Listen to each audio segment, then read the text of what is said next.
Hello, Jake. Welcome to the stream. Jake. Cody, how you doing, brother? Alice, how are you doing? Slicka Slim Shady. We decided instead of doing music and avoiding, trying to avoid copyright problems, we figured why not just say hello to people as they come in. So, hello. Glad you are doing well, Cody. Corbin, my dude, welcome to the stream. Patrick, what's up? Go Vandals. Is this the Krusty Krab? No, this is Patrick. Hi, SpongeBob. Patrick! Gary! Hey! My name's not Rick! Oh my gosh, is that Jacob? The mysterious Jacob we always talk about but never decides to show up? Jacob Lewis Westcock? Lewis? Jacob Lewis, how you doing, Jacob Lewis? Too good for dollar beers, I see. Speaking of Go Vandals, Patrick Starr is an Idaho Vandal. That's true. It is. Bill Fagerbakke. That guy. That guy. He was also in How I Met Your Mother. The chief engineer for SpaceX is a Vandal. What? Yeah. Leave it to engineering to put Idaho on the map. Yeah. Except he's not a billionaire like Elon Musk, so. Jacob's he's using foul language. He said, eat my butt. That's gross. Jacob, there's no nutritional value there. That's for private conversation. Your butt's for private use only. By private, I mean me. Giggity. Jacobo. Jacob says he's not too good for dollar beers. I'm on mobile. Dang, you're even going through the dollar bills, y'all. Doing it mobile style. I like it. We appreciate your views. I found the comments. Now I can see the comments. Okay. I wonder what the delay is going to be like on the comments. Well, let me post something. Hey, Micah, welcome to the podcast. Delay test. Okay, I just sent it. Let me know when you get it. Delay test, got it. It's pretty quick. That's pretty zingy. Pretty zippy. So if you guys don't know already, we do have a new setup in my office space, downtown Idaho Falls. It's pretty lit. He has literally nothing on his walls. I have nothing in here. I've been here for over 3 years, and it's just empty. There are more chairs than things on the walls. That's by a large margin. Those just showed up in here. I don't know why. By a large margin. Like you could put like an elliptical in here, a mini fridge. I don't know. I have a mini fridge at home. You should put a mini fridge in here. But we have a fridge. I don't need one. We have one in the conference room too. I don't need it. You don't need to interact with your coworkers. It's true. You are right across the hallway. Yeah. You're closer to your work kitchen than I am from my home kitchen when I'm in the bedroom. So, I guess no excuses. Okay, I'm just gonna go live. I don't know why we're hiding. What's going on, everybody? This is the new look. Hey, this is my screen. I need to bring in my computer. Yeah, we're still getting used to it, but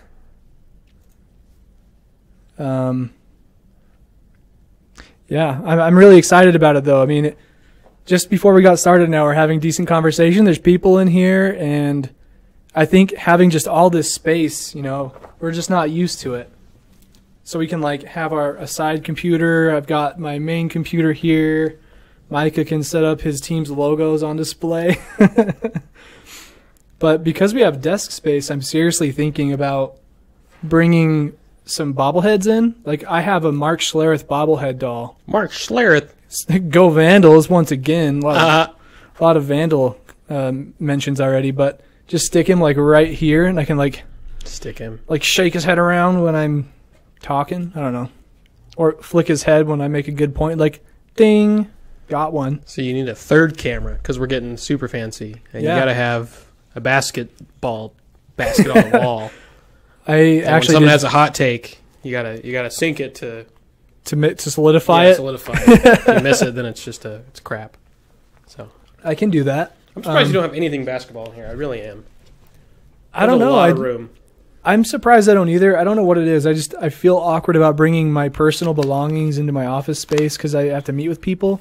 Although that's a great conversation starter. What if they come in, they're like, "Oh, you're a Lakers fan? I'm out. We just lost a customer." You know what I mean? It'd probably be a joke, but I feel like with nothing on the walls, you'd feel really cold.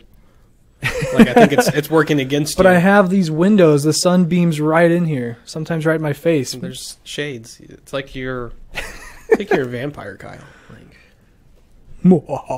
at least like a big Idaho flag. You need something. I should probably get some stuff, especially for the podcast. I mean, you got plenty of wall space. It's echoey. Alice says you can get a collection of bobbleheads like Mike and Mike. Yeah, see, that's the idea. I mean, the studio space kind of gives more opportunity to let us like decorate, but because it is my office space, we have to keep it at least a little bit tame. I mean, I would love to have like lots of pern. No, not pern. Lots of pern. You know, all kinds of decorations, but the layout right now just doesn't quite work. I mean, I could open the windows and have some posters on the windows. Pat says, don't you want to express yourself? You need more flair. You know what? I was afraid of offending anybody. You guys are right. Next time you watch this podcast next week, it's just going to be flair everywhere. Like, you can't even see us. It's just crazy flair.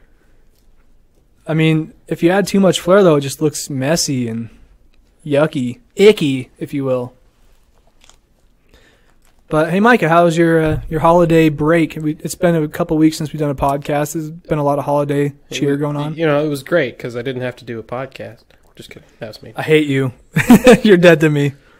No, it was good. I'll turn off your camera right now. Good to get away.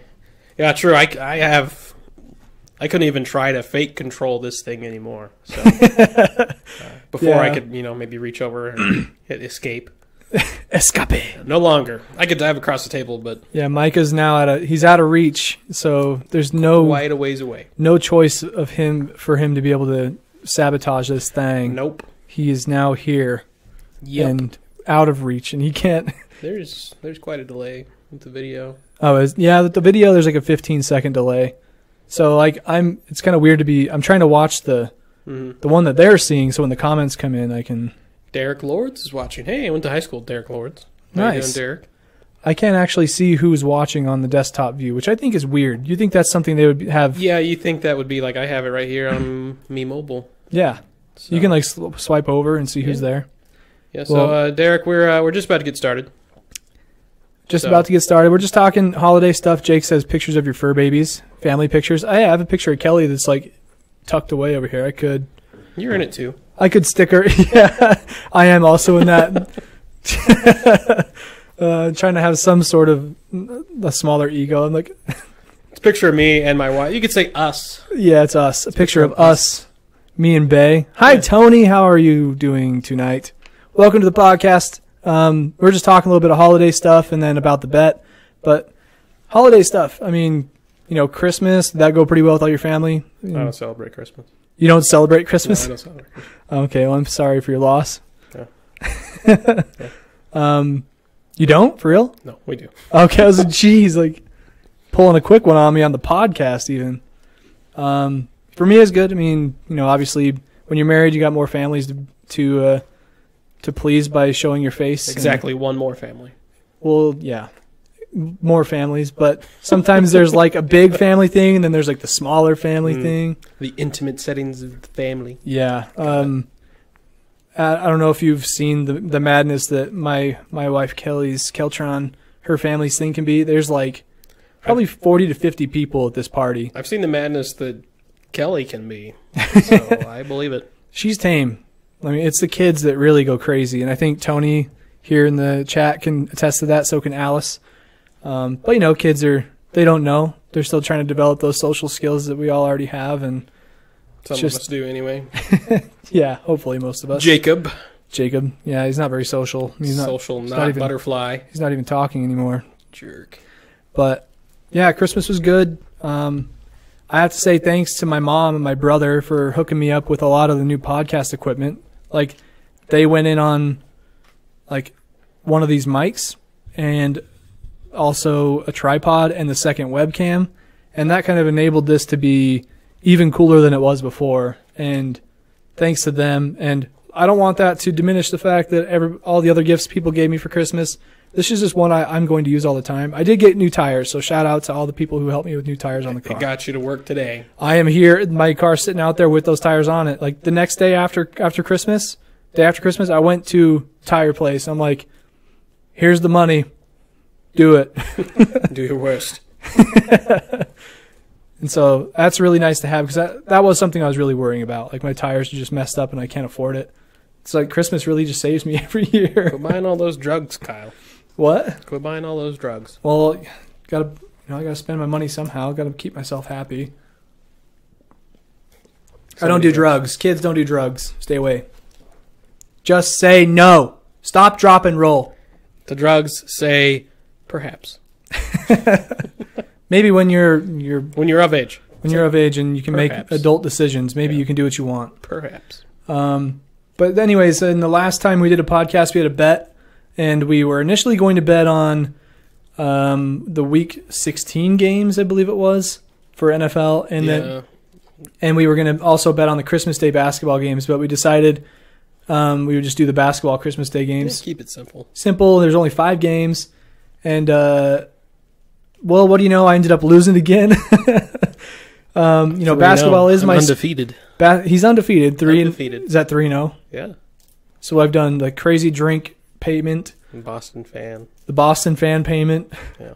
We should have this compounding. So should have had to drink another drink and be a Boston fan. And then this week, drink a drink, be a Boston fan, and play hoops. That would be insane. All at we're at the gym, like pounding this nasty drink. You would be pounding the nasty drink. Yeah, this week I would be. Yeah. But no, I think because the setting is now at my office, I'm like, maybe I should respect my employer and probably not bring alcohol into the workplace. So water it is. Woo! Maybe I can get permission later. But I don't know. We'll see what happens. I mean, there's more than one beverage that looks like water. I mean, we could put water in Solo cups, and it's just water. We could put water in beer cans. Yeah. That'd be a real twist, plot twist. Funny, you can put water into any container that contains other liquids. No. It's weird. It's wild. Doesn't make any sense to me. Hot take. Or a cold take, because water should be drank cold. Unless you put it in something else like you're saying you can do. Let's get this thing started. All right. Let's do this thing. We talked enough. Cody, real quick, says vodka, tequila, waragi. What is waragi? I need to do a googly search. It's a gin. Is that a guess? Gin. It's banana gin. Waragi is a generic term in Uganda for domestic distilled beverages. Waragi is also given different names depending on region of origin. There is distillation involved. It's a gin. Homemade gin. Yeah. All right. Some Waragi. Cody brought it back from Uganda. It's made from bananas. Bananas? Bananas. Hey, Dallas had some beverage from Brazil that was made from bananas. You remember that? Yeah. That was not terrible, but it was still bananas. I may or may not have been intoxicated that night. May or may not have fallen asleep in Jacob's basement on a concrete floor. Dude, that was a different night. That's a talent. That's a different night. That was a different night. Oh, man. And then Cody's like, he knows. He knows what that is. I know. And then Patrick, I went 4-13 in fantasy football this year. I don't want to talk about it. I won 2 games. Yeah, the Richards brothers, at least Michael and Kyle here, must have got their fantasy football genes from their mother because, they finished 11-12 out of 12, and their dad got second. Yeah, we did pretty bad this year. I mean, awful. I had a little bit, a couple things in my defense. I think I had number 1 pick. I took David Johnson. Mm-hmm. And then he got injured. Jacob had number 1. You had number 2 pick. But he didn't take David Johnson. No, he took Le'Veon Bell. I took David Johnson. Yeah. Thinking no one blames you. Oh, he's the number 1 projection. I should probably go with it and just see what happens. And then you know what happens? The worst. He gets injured for the season. And off to a terrible start was my fantasy football. And it just... it was like the first or second week I played my dad. And like me and my dad in this other league, we've been like... we're always like pretty close to the top. I'm always in the top 4 in this other league. Well, that league is gone now. This is my main one that you started this year. And so when I played my dad, I'm like, oh, I got this. I know my dad's ways. I know what he tries to do. And, well, I had him beat when I went to bed. And when I woke up the next day, a score adjustment really messed me up. The score adjustment made him win by 1.5. And that's pretty much how my season went. So correction. What? Score correction. Oh, stat yeah. correction. Yeah, that sucks. I actually started to write an article about that, and then I got too pissed off, and I put it away. Patrick says, after Deshaun Watson went down, I was screwed. Dude, that's such a... What's crazy is he has more touchdowns than like 5 or 6 other quarterbacks this season. And starting quarterbacks, and he was gone after week 9, 7, something like that. Well, it helps when you throw like 4 a game. Yeah, I mean, he was putting up MVP-like numbers as a rookie. Could you imagine winning Rookie of the Year and MVP of the Year? That'd be pretty awesome. When only playing 8 games. He didn't play the first game. Yeah, he could still... I mean, I feel like he still gets Rookie of the Year. Is there anybody else that's in contention with that? I feel like there's a running back. Fournette, yeah. Todd Gurley's not a rookie this year. No. That's Dalvin Cook was until he got hurt. And then the Saints guy. Alvin Kamara. Is that who you just said? Yeah. Kamara. Oh, I thought I heard that Credit wrong. to your dad, though. He called that so early on. Picked him up and... Yeah. Well, he talked about it in the draft, and I was like... Pfft. Well, they had Adrian Peterson and Ingram at the time, and I was like, nah. Yeah. And then the Peterson thing didn't work out, and what do you know? He, I don't know if he finished with more yards than Ingram. I wouldn't be surprised. He probably finished with more all-purpose yards than that's Ingram. Probably true. And he's a rook. Man, that's wild. Some crazy rookies this year. Drop that graphic. Let's do this graphic. Let's get into this podcast. Welcome to episode 34. Let's go.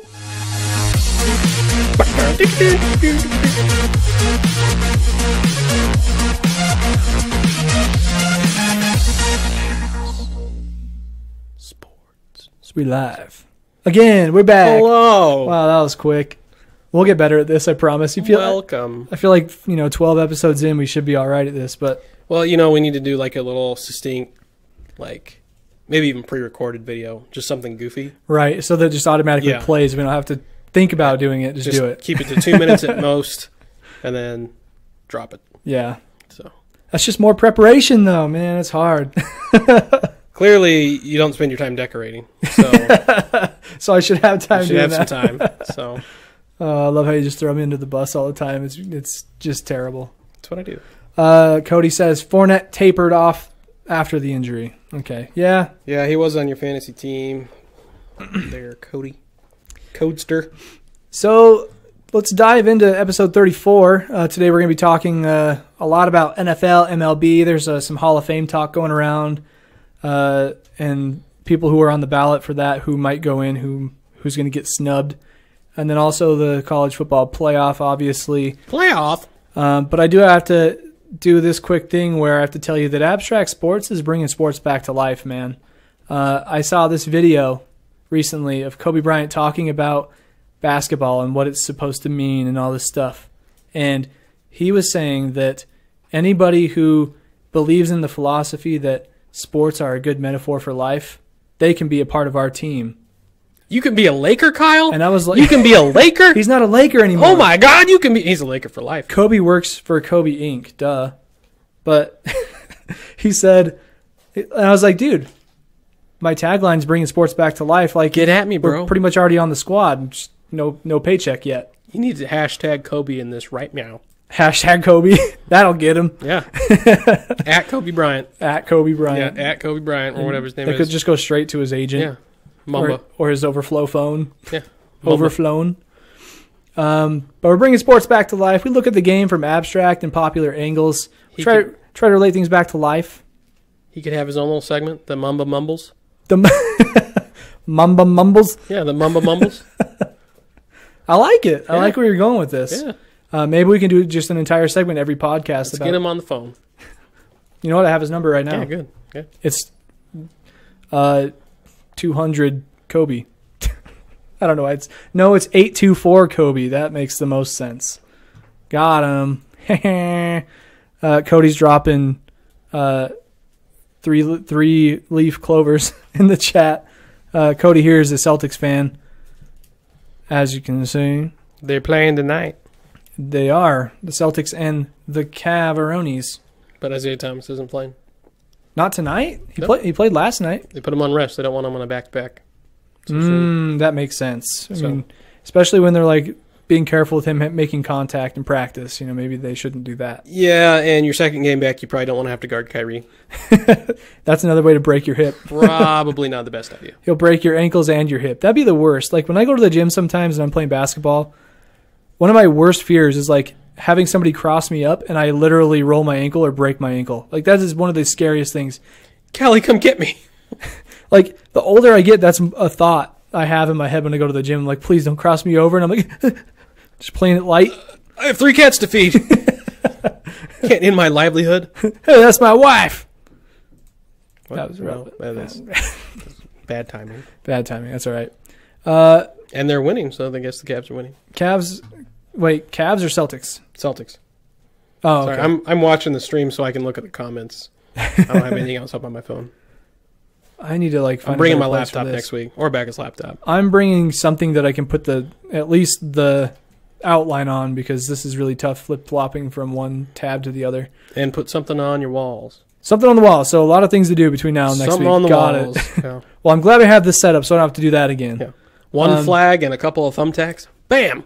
Bam. Punching holes in my boss's Bam! walls. Yeah, I can't make fun of you anymore. Bam! Just got to do all these things. Okay. So there's some news in the NHL you were going to talk about. From what I understand, the Vegas Golden Knights are still killing it. Killing it. For being the expansion team. Yeah, for being a bunch of players that weren't necessarily unwanted by their teams, but not found as valuable as certain players. All kind of put together in a new city that normally doesn't have ice at any time during the year. Are not killing even it on the Strip. Yeah, they're leading their conference. So I think they only have lost like 9 times or something. You know what? I'm going to pull that up on the Lightning and the Knights are the respective leaders, I believe. So doing pretty good. I have 2 of their players on my fantasy hockey team. Pretty good. I have their points leader, and I also have one of their wingers. Oh, wow. Yeah, they are 27-9. Called it. So, yeah, they're doing pretty well. What's the Lightning record? Tampa Bay. Tampa Bay Lightning is, I saw it up here, they are 29-8. 29-8. So the Vegas Knights, who are a bunch of, not misfits, it's kind of a hodgepodge of not the most talented guys. I imagine the vast majority of them have not played together before. Yeah, I mean, when it averages out, they have as much talent as another team. They just don't really have a star. Right. They have kind of a blossoming star. But the Tampa Bay Lightning have Steven Stamkos, who is a superstar. And I forget their other guy's name. But they're like number 1 and number 4 in the points board. I bet Pat can tell you. Pat is a huge Tampa Bay Lightning fan. Oh, yeah. Tampa Bay is the best in the league. Yeah, they have it's like number 1 and number 4 for points in their players, and they're on the same line. Yeah, it's pretty ridiculous. Tampa Bay's got 60 points, and Vegas Golden Knights have 56. Yeah, it's pretty nuts. There's only on Tampa Bay. There's only a couple teams in the 50s even. So it's pretty good for Vegas. I'm happy for them. I didn't really have an NHL team, so to speak. I mean, my brother's in Dallas. I've seen a couple. Not a couple. I've seen a Stars game, and if I had to root for one, I'd probably root for Dallas. But kind of liking the Knights just because they're a bunch of guys that didn't necessarily not want to be there. They're sort of forced into the situation. Yeah, exactly. They didn't have a say. It was we're not going to protect you from the expansion draft, which I'm sure you understand because right, you got to protect your best of the best. Protect Malkin and Crosby and Ovechkin. Crosby is you got to protect those guys, but they kind of took it and ran with it. So Pat here is saying Nikita Kucherov is the best player in the league right now. Yeah, he's on the Lightning, I believe. He's the other guy you were talking about. Pretty sure. Okay. You can look it up and verify that. So let me try it. See if I can spell that on the first try. Look, whoa. Okay, there's 2 different spellings for Nikitas that are he's a Lightning guy. Yeah. So him and Stamkos, it's pretty hell of a lineup there. And I had Stamkos last year in my fantasy league, and he got hurt and had to have surgery, and it sucked. Still got 3rd though. Stamkos is such a good hockey name, I feel like. Yeah, if it's mostly vowels, it's a good hockey name. I just saw one in here. I don't know if it was a hockey player, but when I typed in Nikita, it came up with Nikita Khrushchev. So with hockey names, it goes one of 2 ways. It's mostly vowels or no vowels. Yes. So, good hockey names. The guy that I thought might have been a hockey player because of that situation, he was actually a Soviet statesman who led the Soviet Union during part of the Cold War. Oh. Maybe you're on Google too much there. That's Nikita Khrushchev, not to be confused with the guy that Pat talked about just now. Yeah. So, but who I do have on my fantasy Kucherov. team that I'm happy that I picked up, Tuukka Rask, goalie for Boston. Let me look at that spelling again. It was Tuukka Rask? Okay, Tuukka Rask. He's the goalie for the Boston Bruins. But anyway, he had a really horrible start to the season.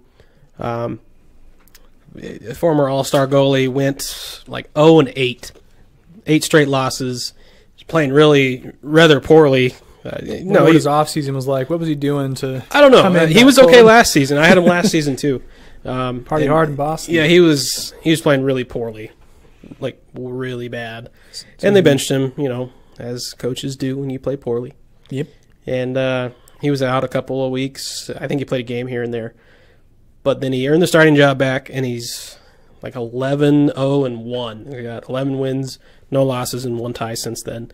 I picked him up when he got benched because he was on the waiver wire. Mm-hmm. And my goalies were so-so, and it's been great. He's had like 2 shutouts since then as well. I mean, when you take a star player out of the lineup like that, it kind of lights a fire underneath them. Yeah. And it makes them compete harder for their spot because, when you're a high caliber competitor, you want to be in the spotlight. You want to be the one that's putting your team success on the line. Yeah, and he knew that. He was just took a step back. I think the game, I don't know if it got too fast for him or what, but he's definitely got it back. Something didn't click right off. Yeah, he got his groove back. I mean, I know how that feels. I mean, to relate it back to my life, hey, shout out slogan, BSB2L, hashtag. So when I'm doing on it like a web design, like a really in-depth one for a big time client, I'm like a huge client. Huge, the biggest. Huge.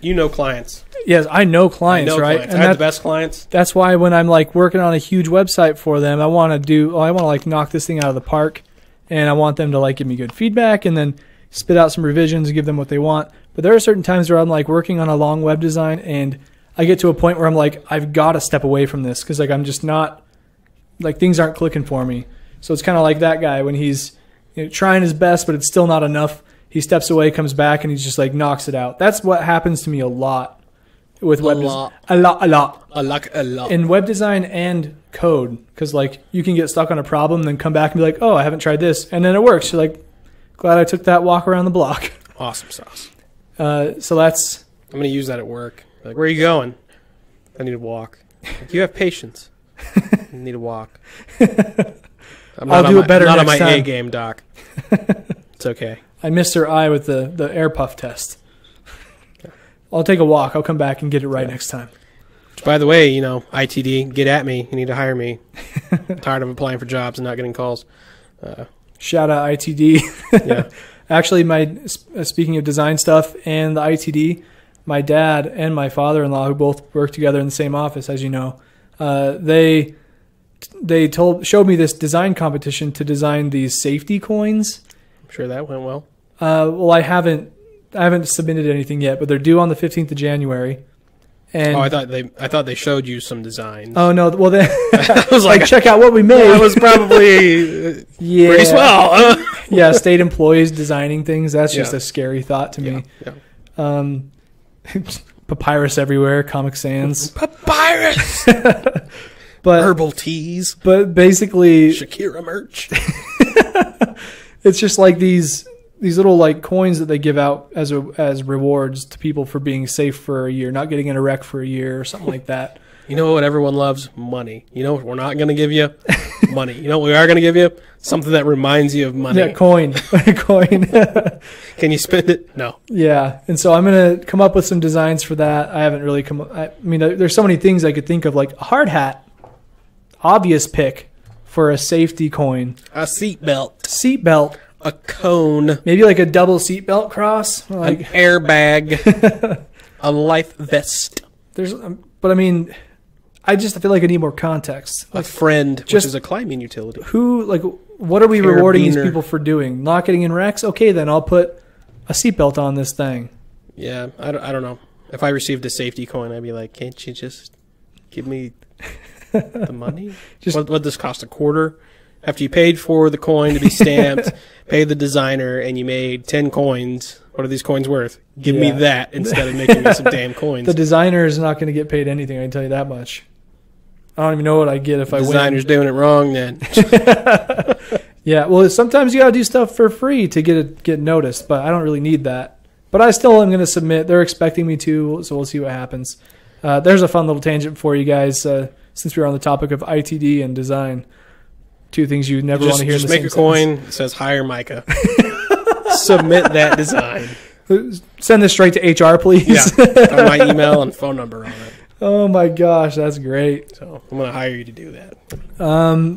So moving on to some of this action. Baseball. Got some baseball action for you guys. I know it's not baseball season anymore as the Astros took the World Series. But there is some Hall of Fame discussions going on right now and who's going to be making it and who's not.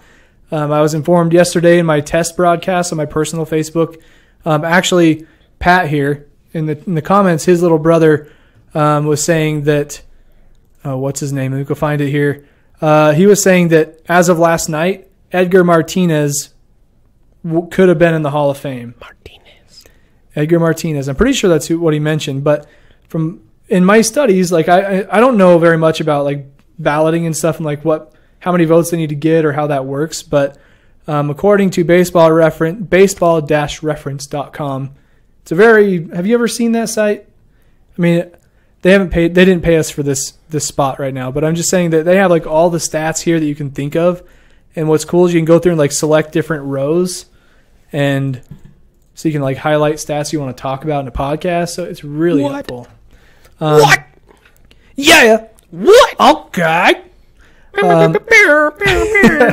So according to this, it says, below are all of the players included in the 2018 ballot provided by the Baseball Writers of America Association. Players must appear on 75% of all ballots to gain induction. So that's how it works in baseball, apparently. And I'm going to go through here. And there are 33 guys on this list.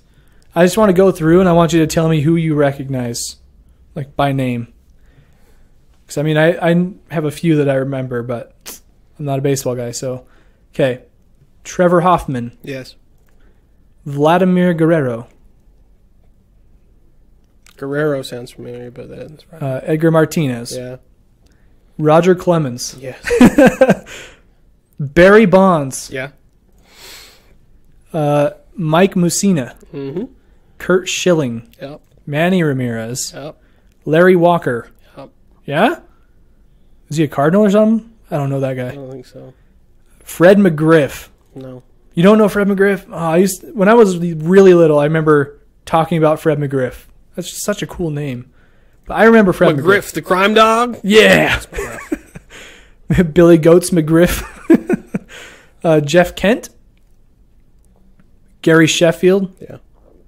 Billy Wagner. Yep. Sammy Sosa. Yep. Chipper Jones. Yep. Jim Thome. Yep. Scott Rowland. Yep. And then, so from Chipper Jones down, this is their first year on the ballot. Chipper will make it eventually if he doesn't make it this year. Yeah, he has 0% of the votes right now. So, yeah. But he'll make it eventually. I mean, yeah, I don't think Chipper Jones is first. You know, when they say first ballot Hall of Famer, that's kind of how they. Yeah, no, he's not a first ballot Hall of Famer. But he's definitely a memorable guy in the MLB. I remember. He's one of the best Braves ever. Yeah, I agree. If not the best Brave ever, I don't know. Was Roger Clemens a Brave? I don't know. Oh. Roger Clemens played for Houston and New York. Who's the other guy I'm thinking of on the Braves? Chipper Jones, and there's another guy at the same time. Yeah, I've drawn a blank. But I'm just going to rattle these off because, I mean, we might remember some of these, but those are some big names up in the top 5 or the top 15, 16. So he goes Andrew Jones, Johan Santana, Johnny Damon, Carlos Zambrano, Jamie Moyer, Omar Vizquel, Chris Carpenter, Livan Hernandez, Orlando Hudson, Kevin Millwood, Kerry Wood, Carlos Lee, Aubrey Huff, Hideki Matsui, Jason Isringhausen, and Brad Lidge. Those are the 33 guys on the Baseball Hall of Fame ballot. Chipper Jones will make it. Probably not this time. Yeah, and if we're going off of the percentage of ballots right now, none of them qualify. There's one guy at 74%. That's Trevor Hoffman. Well, I'm not sure Clemens is going to make it due to the whole steroid issue. Yeah, he's got 54.1%. So he'll make it eventually, but he won't make it this time. And that's this is his 6th year on the ballot. He's been on there for a while. I'm okay if he doesn't make it. But I mean, like Edgar Martinez has been on there 9 years. This is his 9th year, and I think that's why Pat's little brother Tom was telling me about him, because he's been he's been trying. Just right there on the doorstep every single time. Of course, it's really not up to him. But and then we've got, Helena joined the podcast. What's going on, Helena? Thanks for stopping through. Alice says Chipper Jones, first vote inductee. And she's just like braving it up over here. Alice is a huge Braves fan. Boo. Just kidding. That's fun. And then Pat says Larry Walker played for the Colorado Rockies. Yeah, I don't remember Larry Walker. No, I don't. So Atlanta has a new baseball stadium. I guess they did last year. But that's right. Turner Field wasn't that old. Yeah, I know that for the Olympics. When they built the new one, they made it so that like fans could buy a part of it. You buy a brick, you get your name put on it. Oh, there's all sort of marketing crap for all the new stadiums. Be like how can we get the fans to pay for it, not us? Besides their tax dollars, how else can we get money out of these people? You want a brick? Cool. Here you go. Here's a brick. Here's the brick for $200. Alice is saying that list you have shows the percentage they had last year, and the new guys have no percent because they weren't in the vote last year. Oh. Get with it, Kyle. Come on, man. I can't control this. I have no monitor. That says for 2018. I can share the link. Here, I'll share the link in the chat. Then you tell me what's up. Griff was for the Braves. Griff. Old Turner Field is now a football stadium. There we go. I just dropped that 2018 ballot link in the comments Dropping here. links, man. For people who are listening to this show on SoundCloud or iTunes or TuneIn or anything like that, just know that we do a lot of interaction with fans in the comments and stuff. So if you want to be a participant in that and see the links we're sharing, what makes us us. You want to go to facebook.com/abstractsports. Wow. Facebook.com/abstractsports, and you can be a participant in the combo. So the votes aren't in yet. Okay, so when is the actual vote then? Why would it say 2018 official Hall of Fame vote and then have the numbers from last year without telling me? Kyle, did you know that anybody can edit Wikipedia sites? This isn't Wikipedia. I know, I'm just saying the internet is full of hot garbage. But it's baseballreference.com. There's a lot of crazy baseball fans out there that can make crazy baseball fan sites. Let's see. I wonder if this link will tell me something. Percentage of votes. See, it doesn't say anything about 2017. Okay, well, I'll take your word for it, Alice. I mean, you are the biggest baseball fan I know, probably. When in doubt, don't argue with the mother-in-law. Yeah, you win. You win. You win. It's like arguing with your wife. It's yeah, sure, you win. Yep, walk away. Yeah, just walk away. Just walk it back.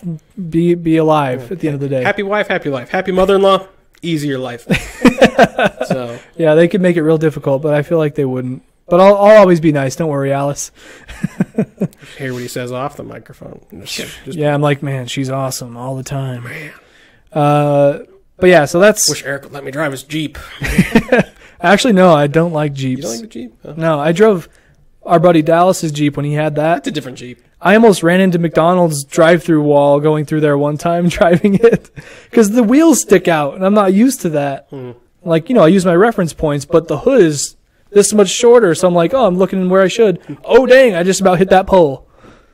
This is a different Jeep. It's a different Jeep, but it's like the classic body style, so I was like, man, this is awesome, and then I almost hit McDonald's. Not as awesome. But, there's a lot of names on that baseball list that like really take me back to my childhood, because when I was a kid, I was more involved in baseball in the sense that I would always pretend to be them when I played backyard baseball, And, I remember having a Colorado Rockies shirt that was like just mangled and gross, but I wore it. Oh, I just hit a button. Hope I didn't do anything. And people like Chipper Jones, Fred McGriff, Gary Sheffield, those are some names that I go way back in my head and like, oh. See, I was a McGuire, Chris Carpenter. I was a big Barry Bonds fan because I like every time he gets up to the plate, you're like, he's going to hit another home run. Oh my gosh, which pitch is it going to be? Oh my gosh. I remember watching the Sosa McGuire home run shootout thing they had all season, and it was like, if you didn't watch the game last night, you got to check in the morning to see who hit a home run and see if is he over 50 yet? Right. And then, I'd be like, I remember rooting like against Sosa. I was little and I was like, I'm not quite sure why, but I really don't want Sosa to win. Probably because he was a Cub at the time, but it was just like, no, I want McGuire. It's his big ears. But I don't know. In the cork bat. I mean, cork bat and McGuire, steroids, whatever. Barry Bonds, also steroids, right? Yeah. But I remember watching that as a kid. It was like... It was exciting. It was a thing to do, and then when we watched games and McGuire was up, it was like everybody's quiet. Yeah, everybody shuts up. He's going to hit another one. It's going to be great. Alice is saying that's who is on the ballot. The votes are due the 24th of January. Okay. So then I guess that's when we'll have the official numbers. We will reconvene on that vote.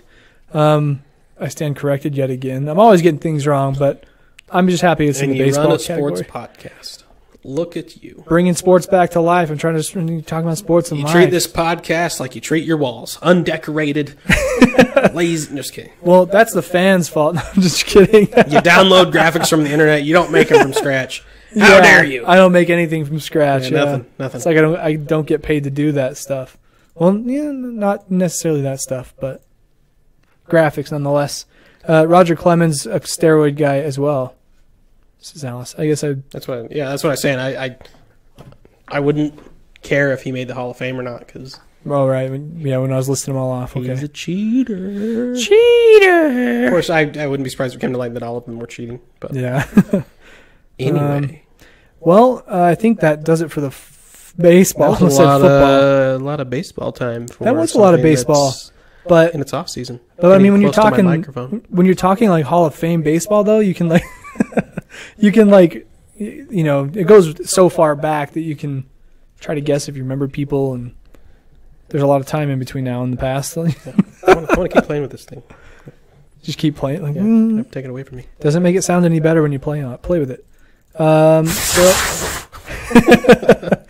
let's move on to some other stuff like squishy ball, basketball time. Well, I'm gonna get a drink because I don't know. You know what? I need a drink too. So brought to you by Nestle Pure Life. Oh, I meant to take the labels off. Great. They make chocolate and water. You know Nestle makes Ovaltine and Nesquik? More Ovaltine, please. Yeah, they make their competitors. Okay, so we'll close this baseball tab, close the NHL, Tuukka, Rask. So right now, just like the NHL, we didn't really mention this in the NHL segment, but it is about halfway through the NBA season, just as it is the NHL. It's just loud. I don't know. I will mute you. I have the power. So it's halfway through the NBA season right now, and what I want to do is just kind of go through all the teams and like what order they're in their conference, and maybe talk about some of the stories that surround them a little bit. Obviously we don't have to go into too much depth. I'll probably skip over teams that are boring, like the Raptors and the Lakers. They're in last. Yeah, we could probably skip over most of what they're doing. Although, as much as it pains you, Kyle, I will mention a couple things about them, but it's not huge. It won't take up a lot of time. Hashtag, no, I'm not going to do it. So let's start with the Eastern Conference because that's at the top of my screen. Right now, the Celtics are in the lead for the Eastern Conference. They came out of the gates looking pretty hot. Kyrie's first year there. What's that? What happened to Boston? What did I say? You said Boston. I thought you said Cleveland. Oh, you said Celtics. Sorry. Oh, my bad. I heard the C word, and I was like, Cleveland? The C word? Cleveland Cavaliers? The C word is Cleveland. The double C? So, yeah. So Boston, they are 30-10 right now. In case you're not good at math, that's a 75% winning percentage. That's a lot of wins. It's a lot of wins. In conference, 19-8. That's a lot of wins. They're doing about as good as they are at home as they are on the road. That's a lot of wins. They started out with like a 16-win streak at the beginning of the season. That's a hell of a lot of wins. That is a lot of wins. It's not quite like the Warriors a couple of years ago. They had the most wins. And they had like 5 wins going in, or 5 losses going into the second half of the season or something like that. But I mean, Kyrie's been killing it in Boston. And I know you're not much of a Kyrie fan. I'm not. And that's fine. I think that he's taking the leadership role pretty seriously in this. I mean, by letting his game do the talking. He doesn't want to deal with media. He's just like, I'm here to work, blah, blah, blah. I'm a Lillard fan and a Leonard fan. I like my L's. You look like Like a loser? Yeah, Like I'm a Vandal fan. and a Titans fan. Yeah. Hey, they're in the playoffs. We'll get there. They're the worst 9-7 team I've ever seen. Oh man. So yeah, Celtics. I'm happy for Kyrie. Be interesting to see who goes to the Eastern Conference Finals this year, and It's going to be weird when Hayward comes to Boston, when he comes back to Boston, and then Kyrie wants to leave again because there's another star. It's going to be weird. I don't think that's going to happen. I really It's don't. going to happen. But Toronto's number 2 right now. They've jumped over the Cavs because the Cavs are 25-12. Those 2 extra losses have them behind the Raptors. Raptors 25-10. Those Canucks. Actually, DeMar DeRozan had a 58-point game the other night, which is pretty outstanding. I mean, that doesn't happen very often. DeMar to scoring. DeMar to scoring, DeRozan scoring. Let me see if there's any chats coming in because I have to be on a separate tab. Oh, nope. Okay, we're good. Talk to us. But, I mean, when somebody puts up 58 points, Kobe Bryant, of course, comes out and he's like, this guy. He's like, I know how to score a lot of points. Good job. But then the Cavs, obviously the storyline that's going around them right now is Isaiah Thomas is back in the lineup, taking the night off right now, like you said earlier, because of they don't want to tire him out with coming back from the injury. They don't want to push it too hard. Yeah, it's on a back-to-back, so you want to keep him safe. But he came back and did a really good job last night. He shot well, had like 19 points. 19 points in 17 minutes. Yeah. That's hella efficient. That's efficient. That's hella really good. efficient. If I scored a point a minute, And then, hella efficient too. That's pretty dang good. That's pretty dang good. You done good, you basketball guy. Doing your job. You chucked that basketball in that hoop there. Actually did the Celtics. I did it. You done did it. I done did it too. The Cavs were better with him on the floor without LeBron than with them together. Really? Yeah. They were +1 with just IT, and they were -17 when they were both on the floor. And they have Calderon as a starting point guard there, which is weird to me, but Yeah, don't ask me. they've been meshing well all season anyways. So like when Calderon steps off or LeBron does, I imagine there's going to be some kind of flux. Yeah, I don't know, man. He won't be coming off the bench for long, though. I'm pretty sure he'll take that starting spot pretty quick. Number 4 in the East is Washington Wizards. They're just kind of coasting like they always do. They're always in this part of the conference. Like they're in this like always in the middle, and then going into the playoffs, they end up being like really close to the bottom. And Bradley Beal, John Wall. Yeah, there's not a lot of storylines there. Detroit Pistons 20-16. The Bucks, though, I do like that Giannis Antetokounmpo guy. At the beginning of the year, I was saying I think he's going to be MVP this year, but he's definitely slowed his roll quite a bit since the beginning. Then you have Miami and Indiana, Philadelphia, who has a pretty cool storyline with Embiid being back. They're just not winning as much as they'd like, trusting the process. Back on the back burners there. They're 18-19. New York Knicks, Nets, blah, blah, blah. Yeah, everybody else is on the bottom half, so we're not even going to bother going into that much detail for those guys. But, yeah, it's looking like Boston, Toronto, Cleveland, Washington right now, and Boston's just five games ahead of Cleveland. They played 5 more games than them. Cinco gamos. Yeah, you were mentioning to me, I think it was the other day, that it's kind of unfair / crazy that the Celtics have played 5 or 6 more games than the Cavs. Yeah, I was looking at the standings and I saw that and I was like, that's weird. Like your brain catches some detail that you're like, why did my brain catch that? Right. And I was like, well, that adds up to a bigger number than that one. And I was like, maybe it's a couple games. No, it's 5 games. Yeah. That's a substantial amount of games. I don't know why. Like you would think they'd be able to get the scheduling more even so that players aren't being more tired than other teams. It's going to even out at the end of the season. Right. They'll play the same amount, but I mean, you'll hear them all the time talk about how a bunch of injuries occur due to fatigue. That's why NFL players don't like Thursday night games, right? Because it's so quick. Short rest. Guys get hurt going too hard. You've played 5 more games. That's a lot more. That's more opportunity to get hurt. I mean, granted, it's early in the season. I don't know the NBA schedule, so I don't know if every team does this eventually, that they have, heavier burst of games than others, but it just seems kind of weird. Yeah, it does seem weird and when you say unfair, that kind of makes sense, like you were just saying. I mean, they're having to expel all that extra energy in those games, and other teams haven't done that. So when they meet those teams who haven't, it's like they have an unfair advantage. Yeah, I mean, you ran 5 laps before the first guy has to run his first, and you're supposed to beat him. Yeah, it probably means, I mean, if I'm thinking right, like they've probably had just more back-to-backs than every other team. Like I don't think there's ever been a back-to-back-to-back this year, but Cody says Calderon top free throw percentage of all time. that's crazy. What's he shoot, like 90 something? Probably like 95 plus if he's all time. That's pretty good. Micah in the podcast on the comments says, I like turtles. I do. Andy, welcome to the podcast.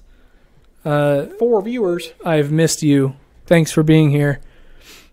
Calderon, yeah, I mean, he played for the Lakers last year. Now he's with Cleveland. I don't follow the That's NBA. a fun fact. I'll watch the NBA playoffs, but other than that, I hear you. I try to catch as many Lakers games as I can, being the fan that I am. But when there's a big game going on, like tonight, if the podcast wasn't happening, I'd probably be watching the Celtics and the Cavs because it's sort of like a preview of what could happen in the Eastern Conference at the end. See, we need to do this in that conference room over there and have the game on the TV. The conference game in the conference room? Yeah. Yeah, we could do that. Yeah. We just couldn't Yeah, do it. over the mic. Yeah, come on, bring it. I'll mute you again. I'll Again. mute both of us. He's muted me. He's An- muted me. Andy says, love you too. Hey, I love you too, man. I just opened up the stream and I saw you in the camera going, blah, blah, blah, blah, blah, blah. I'm the 7-layer dip, bro. Bring it at me. I'm thick. What am I? We had a nickname for me. I don't remember what it was. I don't know. Here's Micah Brown. He's the 7-layer dip of this podcast. You're the bacon bits at the end of the potato bar. There we are. Yeah, I am the cherry on top. He's Larry Bird if Larry Bird could run a computer. Oh, it's running. So let's talk about some Western Conference stories real quick. West is the best. We're not a big surprise here, but the Warriors are at the top of the West. Oh man, that snake pit. Oh, Oracle. But Snakes. I mean, they're a little bit lower in their powerhouse of a team. No, they're just on cruise control. Well, they didn't have Curry for 2 weeks too, so that probably didn't help their winningness as much. I don't even know what their record was without him, but I think they won most of them. I mean, they have a 1-win If not streak all right of them. now, and that was his game coming back. So they had at least one loss. I know that they beat the Lakers. I mean, snakes are pretty venomous, and Usually. Oh, I don't Start want to click on that. biting Yeah. people. So can't yeah. tell. I don't really like Kevin Durant. So yeah, Warriors are 29-8. It's all about me not liking people tonight. That's what it is. He's just a hater. I hate her. I hate her. That should have been in the title. Mike is hating on everybody. Like, I hate everything. But I mean, that's really the only story around the Warriors is that Curry was out for 2 weeks, and they're still the top of the West, so it doesn't really matter. The Rockets, though, 27-9, they're right there. And Chris Paul and James Harden finally figured things out, and they've been gelling better. But they're still not going to beat the Warriors. I don't think they will either. Not in a 7-game series. Hell no. Then you have the Spurs, who are somehow up there. I mean, they were also without Kawhi until recently. They can beat the Warriors. I mean, they play good team basketball. Like they play a similar playing style to the Warriors, where they pass the ball a lot. Like they dribble very little on offense. They just pass it until they get an open shot. Warriors are all about that. So I wonder. I think Coach Kerr and Popovich for the Spurs. Those two guys are like pretty close to the same type of coach. Like really successful in what they've done, and like their teams play in a similar way. It's kind of interesting. They're both successful. Yeah. I think Popovich has had to actually coach more than Kerr has had to actually coach. Yeah, I agree. I mean, the talent's done all the work. No one's going to coach their player to just take a pull-up transition three or shoot from the logo or That's a good point. The time in line. Because is that what that's called? What? Oh, The time in line, Yeah. the line by the score. Yeah. No coach is going to be okay with that. Popovich should probably lose his damn mind, even if he made it. Just be Yeah. like, what are you doing? That's a low Right. percentage shot. Don't yeah, do that's that. true. That's a good point. I mean, So- they are very different in their approach Yeah. because Which, I mean, maybe let Curry be Curry, but I think Steve Kerr's part of it is just like letting his players be free, but I think they're also playing to their strengths in that role. And the Spurs, they definitely rely heavily on plays to, all the movement that happens. That's not just the players doing that willy-nilly, whereas the shooting is definitely the shooters. That's their prerogative. When they pull it, they think that's a good shot to take at that moment in time. Yeah, that's not the coach. Maybe it's you have a license to shoot. Shoot when you want, but shoot if you're open within this range, or but I mean, if you're feeling it, shoot it. If Curry's feeling, he's going to pull up from half court and just chuck it. Not that it'll make he shoots it from the logo every once in a while. Well, yeah, but I don't think any coach in their right mind is like, yeah, please keep doing that. That's great. Yeah, and you have to. I wonder if there's a stat out there that shows like Curry's shots beyond the arc, like way beyond the arc. How much time was left on the shot clock? Because I feel like that plays a lot. Cody says Calderon should be shooting all technicals, but Cleveland always has LeBron shoot him. Does Cleveland have LeBron shoot him, or does LeBron have LeBron shoot him? I bet you it's LeBron. Yeah. LeBron. Lay coach. Hey, David. Technical. Welcome to the podcast, That's bruh. not his name. What is it? Oh, it's Egg Fish. Egg Fish, brah? Egg Fish. Egg Fish, brah? It's something interesting. Hey, Egg Fish, how you doing? Podcast. We're doing a podcast. I'm like looking at all these different things right now. Okay, going back to the Western Conference here. He's the league champion of our fantasy league. Who is? Oh, David. Yeah. Eggfish. Yeah, Eggfish, aka David here, who just joined the show. He championed our league this year. He did. I anti-championed the league this year. I unwon it. Yeah, polar opposites. Yes. I think you had 2 wins and he had 2 losses.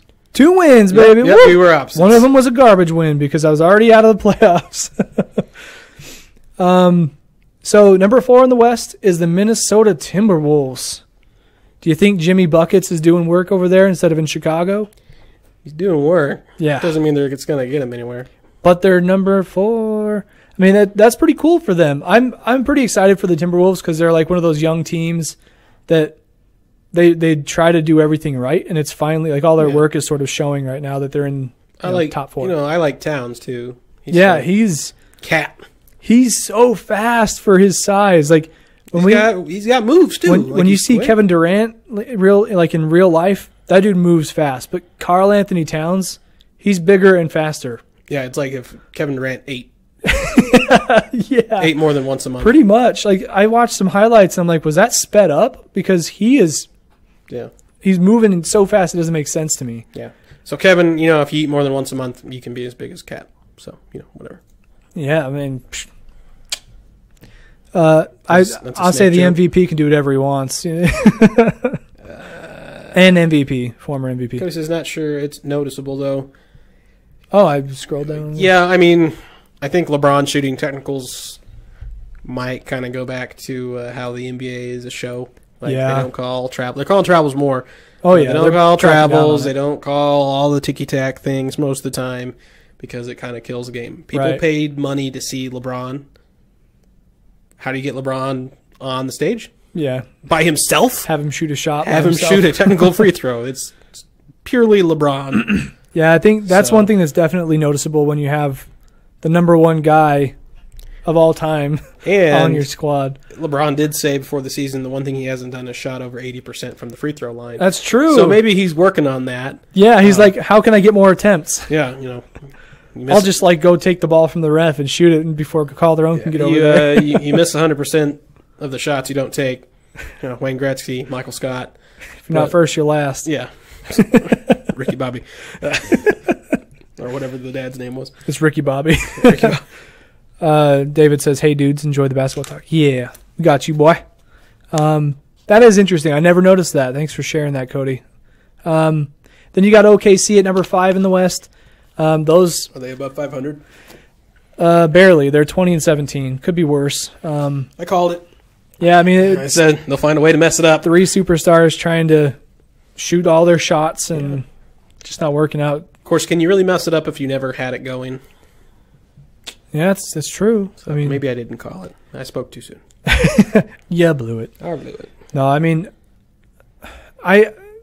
sometimes I don't know what I said at the beginning of the season, but I feel like it was something along the lines of the potential is there, but they don't have any chemistry. They've got to develop that chemistry to be able to do anything together. And I think Russ makes it hard to have chemistry, and putting a volume shooter on that team, like Melo, dude. Yeah, so That's ugh. I just Not a huge fan of Melo. I mean, Kobe was a high volume shooter, but Melo has him beat, pretty sure. And I mean, that's one thing that I didn't like about Kobe too, is he would sometimes take too many shots. Yeah, it's definitely more spread around when you got people like Russell Westbrook and Paul George, who's also a shooting fiend, on the same squad. Built a house with all those bricks. Yeah. They're 11-10 in conference play. I mean, when you're playing against the Warriors and the Rockets and Spurs of the West, that's pretty tough. They're on a 2-loss streak as well. But another team you don't really expect to see in the West, Denver Nuggets. The Nugs. And you got Portland, number 7. Lillard. Your boy Dame Time is up there. And then you got New Orleans at the number 8 spot. And, you know, I'm not going to lie, DeMarcus Cousins and Anthony Davis have not – I mean, they have a lot of potential too, but it's just not showing in their win column right now. Cody says Wade is quietly good this year too. Oh, yeah. I think that he's not trying to be old Wade. He finally realized, I'm old. Try not to be the old Wade, but he's being the older Wade. Yeah, like when they tried to do that alley-oop and he couldn't get off the ground, I think he was like, okay, people have been saying it. LeBron, take the wheel. Yeah, I don't quite believe him. Now I believe him, so. Yeah, that was a pretty funny thing, though. Yeah. He just admitted defeat as soon as the ball was in the air. He's like, oh. Yeah, can't do that. Can't do that anymore. Thanks for believing in me, teammate, for tossing that up. So he's still a crafty, cunning player. He hasn't lost his touch with the passes. I think he's kind of comparable to Vince Carter. He's more strategic in his shot taking and his dunks, and only on a fast break will he try and go up and throw one down. But I think he's there just to make LeBron happy, because LeBron and him have good chemistry. Just build that camaraderie around the team with those two guys. Yeah, they approach him. Do you want to play for the Cavs? No. You want to play with LeBron? Yeah. Yeah. Okay, we're going to bring you just to make LeBron happy, because we need to keep that dude happy, because he's probably leaving next year anyway. Going to L.A. Hey, I don't know, we'll see what happens. I'm not for or against, but obviously he's going to do some numbers on the franchise if he does. He's got a house in L.A. His kids go to school there. And beyond that, I mean, you've got the Clippers, number 9, Utah's number 10. Didn't you have a bet with Jacob about the Jazz? Yeah, 30 wins. I picked under. He picked over. Well, it's halfway through the season, which is a perfect time to look at this and get a gauge for it. The Jazz are at 16 wins. So advantage Jacob so far. By 1. But he already owes me a beer, and we just bet a beer. So that's right. I'm playing with house money here, Kyle. I remember that being the funny thing about it is like it's a season-long bet, but we're only betting 1 beer. That is pretty great. With Jacob and you, I'm like 5-0 and bets over the last 10 months or something like that. I'd rather bet on playing blackjack, which you have a story that says I'm not good at that either, but I have more stories that say I'm better at that. You said that about fantasy too, man. You're like, I swear I'm good at this, man. And 6th-man candidate at least. I think he's talking about who's he? Cody, who are you talking about? Talking about Wade. Oh, Wade, that's right. Hey, Jacob, we're just talking about you. Just reminiscing how Kyle lost his gambling money in less than 2 hours. Yeah, I live wild in Vegas. What can I say? Go big or go home. Welcome to the podcast, Danielle. Thanks for coming through. We talk about sports here and other things, especially sports. So, I mean, the Jazz, though, they have a guy who could be Rookie of the Year, I think. On the Abstract Sports Twitter, I put a tweet up and I pinned it to the profile saying, Donovan Mitchell is going to be Rookie of the Year. Calling it now. And I'm banking part of that on the fact that he's a flashy player, but he's also putting up big numbers. And consistently, too. Consistent. I'm actually going to pull it up and see. Pull it up. There's almost a bad... It was almost as bad as the Thai spaghetti incident. Kyle's full stories.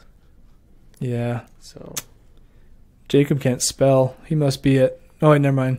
Incident? Yeah, I knew there'd be a misspelled word in there. well, he said spaghetto. Spaghetto incident. That's the one that stood out to me. Oh, I saw the I before spaghetti. Yeah, it's like ice spaghetti. That was almost as bad as the Thai spaghetto incident. Spaghetto incident. Spaghetto incident, huh? Yeah, you see? So Donovan Mitchell, he's... I'll just go down the stat line here. Minutes per game, 30.7. 44% from the field. That's okay. 35% three-point shooting. That's not bad. 85 free throw shooting. Wow. 18 points a game. You know, he's put up a game that's like 38. And there are guys in the NBA who've been there forever and they haven't put up that many points. That's a lot of points. 3.2 rebounds, 3.4 assists, and crazy. 0.5 blocks. Not quite a double-double. But, hey, very far off. But yeah, where did you play his ball? College ball? he played at Louisville. Louisville? You play for the Vampire? Rick Pitino? Rick Pitino. Yeah, dude's a vampire. But, yeah, Is Donovan Mitchell an Adidas guy? I don't know what he is. I bet you he is. I don't know. He should sign with Nike just to spite Adidas. I mean, I'm just looking at his jersey has a Nike logo on it, but that's just because it's his jersey. Yeah, it's his jersey. Does he have a shoe? He was born in 96. God damn it, I'm old. I was 6 years Well, old. you know, now that it's the new year, you know, all adults, not all adults, Oh yeah, all the whole kid. all minors were born in the 2000 Yeah. are born in the 2000s now instead of Yeah. adults were all born before the 2000s. That's crazy. If you were born in 99, you're 18 now. Ooh. Jacob said, it's these fat fingers from all the Thai spaghetti. I hate you guys. Carbo low. You too can type like Jacob if only you have Thai spaghetti. So anyways, there's not No, really for much more to talk Enzos. about in the West. I mean, beyond the Jazz, there's the Suns, Mavericks, Kings, the Grizzlies, and then the Lakers are the bottom. What was that? They're 11-25. The Lakers are 11-25. That's good for last. That's the exact last. Who's the last in the East? Atlanta. They're 10-27. Okay, so they're one win better than Atlanta. Yay! But they... I guess that's pretty good. You're one win better than the worst team, but you're playing a tougher conference. That is true. We're You can sleep at night now. conference play. We're 5-18. What about Atlanta? Atlanta is 6-19. So I would say the Lakers probably beat Atlanta. I would hope so. So- That'd be a good stupid fight to watch. Yeah, pillow fight of the week. Jacob's blowing us kissy faces in the chat now. Shout out Jacob. Have Lonzo versus that German dude, Schroeder, whatever his name is. Oh yeah, the dude with the bleach spot. Oh, Cody's giving us kisses. Oh, Are they kissing each other? I think are they Is kissing Jody each other back or are together? you kissing us? I'm confused. Is the J Squad together? Jody. Yeah, Jody. Jody's got it going. Cody, I think I'm going to be up in Moscow like on the 19th. January? Yeah, Why? because Becca's going to go visit her friend Beth, Jacob's girlfriend. Wasn't she supposed to come down here for New Year's? Yeah, I think that was just my wife's wishful thinking. Okay. So, I don't think she's wanting to travel on the bad roads. Can't blame her. I don't really want to either. So the weather still might keep us down, but Yeah. Well, cool. That'd be cool to go back and visit the alma mater town. yeah. But I think that pretty much does it for the NBA. Is there anything you want to Thank talk about? God. College basketball? I don't watch college basketball other than March and the Vandals. I live in March. You should. Hey, you got ESPN up there? I can pull it up, yes. Yeah. See who's winning the Oklahoma State OU game. Oklahoma State, OU. It's probably OU because they're ranked. Give me the scores. Okay, State. 50-40 Oklahoma right now. Yeah. 50-42, sorry. I said that wrong. Sounds about right. Oklahoma's the number 7 team. Oklahoma Yeah. State's not ranked, so Yeah. you know they're within range to do some damage. Oklahoma State's not bad. They're just not ranked. They're not, Right. They're not the best. Let's see what other scores are up here that catch my eye. No other ranked teams playing tonight. Oh, I lied. I'm looking in the wrong spot. Holy cow. Yeah, anyways, no scores really stand out. Purdue beat Rutgers 82-51. It's pretty terrible. Rutgers. Rutro. Is that where Bill Belichick went to school? I think it is. Is it? I think it is. I know people who went to Rutgers. But Hey, my mom's watching. Hi, Mom. It's probably my dad. Hi, Dad. Hi, Mom, Dad. Hi, Mom, Dad. Dad on mom account. Mom, Dad. On your best behavior now, son. So that's all we got for basketball. Let's move on to a little bit of Football. this action. We got some football stuff going on. There's a whole bunch of stuff to talk about in football. Did you watch that Rose Bowl? Yes, I did. Was it not bleeping awesome? It was bleepity McBleepy face. Awesome. Yeah. Awesome. There you go. Bleepy McBleeping awesome. Yes. That was a good football game. I agree. So Lots of offense. lots of offense. It doesn't matter if you were a neutral fan or not. That was a good game. Good old-fashioned barn burner. Yeah, it's a good game. Let me pull up some of the scores here so I can say some numbers. The Sugar Bowl was kind of poopy. The Poopy. the Orange Bowl was all right. Kudos to Wisconsin. The UCF Auburn game. I don't know. I forget what bowl that one was. Let me find it. It was the Chick-fil-A Peach Bowl. Yeah, Peach Bowl. Peach Bowl was good. That was a very entertaining game. The UCF quarterback, Mackenzie Mitchell or whatever his name is. Yeah. Wow. Mackenzie Milton. Milton. There we go. Mackenzie Milton. Dude can sling it. Yeah. Man. For being kind of a smaller guy. Oh, wait a minute. He wasn't on their top performers thing. Should I look at the box score? Yeah, he's the quarterback for UCF. So top performers, it has Jarrett Stidham, the quarterback for Auburn. Mackenzie Milton was the running. Well, it says 13 carries, 116 yards. Yeah, he's the quarterback, and he ran 13 carries. Yeah. Oh. So he, I didn't say he played a great game. I just said I was impressed with the throws he made. Because the first half, they were having a hard time even getting open in the first half, and he was running the ball quite a bit. But the second half, they made some adjustments. But okay, yeah, he dropped some dimes in that game. I didn't know if it was a quarterback. Cause it just had rushes. And he's quick too. He's quick on his feet. 16 to 35, 242 yards, 2 touchdowns, no interceptions. He seems a bit undersized. If you click on his name, it'll tell you how tall he is. But he seems a bit undersized. Of course, anyone would see him undersized versus Auburn. He's 5'11". Yeah, so he's undersized. Girth Brooks, thick of hands, bigger than that. So he plays for Idaho. Yeah, played for Idaho. Speaking of playing for Idaho, quick tangent. I saw that Rico will be trying out for the Giants. Yeah, he signed a futures contract, so he'll be at their fall camp. Fall camp. That's right. So that's exciting. Well, I think he's got a chance because college he was 2 seasons he had the best average yardage, net yardage, averaging like 45.3 yards a kick, which is good. Yeah, which is pretty dang good. And then the kicker for New York, their punter this year averaged like 34.3 yards. Yeah, that's worth a reevaluating. Yeah, I can kick the ball 30 yards. I can't get the hang time, but I can kick the ball 30 yards. Yeah. So probably get blocked 100% of the time, though. Yeah, probably so. But that's not good. That's not going to cut it in the NFL. So if Rico can do what Rico can do, which he's been very consistent, at least at punting. He's a punter. He's not a place kicker. Yeah, he can do that. He's good at that, but he was more betterer at the other. He's more better. He's more gooder at punting. More gooder. No, he's a natural punter. It scores points that he could serve as their backup place kicker. It really does, but that's not going to win him the job. You got to be a specialist. Yeah, it'll break the tiebreaker if there's a tie. Mm-hmm. Like, hey, he brings a little more to the table. Yeah, we don't have to resort to our emergency backup kicker that's like Wes Welker. Or if anything, if he doesn't make the Giants, he should at least make the Seahawks because Blair Walsh is awful. I saw some pretty great memes that he's terrible. I saw one that was like, there's a petition going around to feed Blair Walsh to Mount Hood or something like that. Yeah, he. I think I forget what I was reading, but Hauschka went to the Bills. And basically won the Bills, I think, 3 to 4 games because of his kicking. Blair Walsh cost the Seahawks think 4 games this season. Holy crap. Not cost, but could have won them if he would have made more of his Right. kicks. So their decision to not pay Hauschka,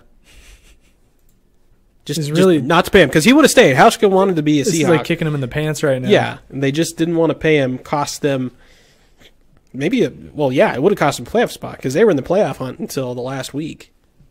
So really, it was their defense that cost them a playoff spot. But yeah, pay your kickers. Special teams are important, and Blair Walsh, you're just garbage. Yeah, find a different job, man. I mean, enjoy your money for now, but you're not kicking again in the NFL. You're just not. You can go up to Canada or something, but you're not kicking in the NFL he again. ruined their playoff chances when he was with the Vikings. Like he had to make a kick to go to the playoffs. And Several kicks to make it. Yeah, he had more options, more and they were chances all than one. the thing about that game.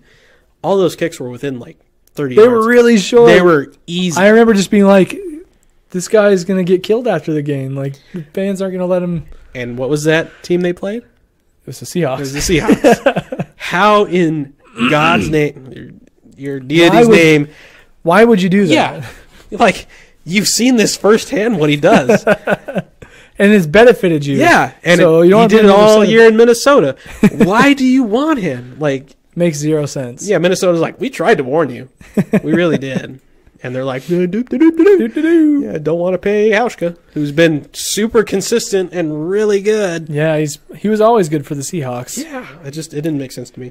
So, I mean, just to shout out some of the scores here. Alabama beat Clemson 24-6. That's why you said it was a poopy game. Yeah. Because it's just kind of like, meh. But then you have the Rose Bowl, Georgia and Oklahoma. It was one of the best best football games I've ever seen. 54-48. In this game, top 10 there was a lot of points put up in the first quarter. 14-7 in the first quarter. It was nuts. 7, and then, wait, what? Yeah, that's correct. 17 more for Oklahoma in the second, 10 for Georgia, 14-0 Georgia in the third quarter. Yep. 14-14 in the fourth quarter. Yep. 9 for Georgia in overtime and 3 for Oklahoma. Yep. In overtime. Cody says, does the NFL really recruit kickers, or do they just come out of nowhere as walk-ons? NFL, you don't really walk on too many times. Basically, so Rico kicked at the combine. They have his stats. You have your agents. The NFL has the waiver wire and the free agent list with all your stats. So what happens is the team will invite you to work out if you're a free agent. And the Patriots and the Giants both asked Rico to come work out for them after he was cut from the Bills. So now they have tape on him. So they ask players to come work out. They have tape on the workout. And they just kind of keep that filed away.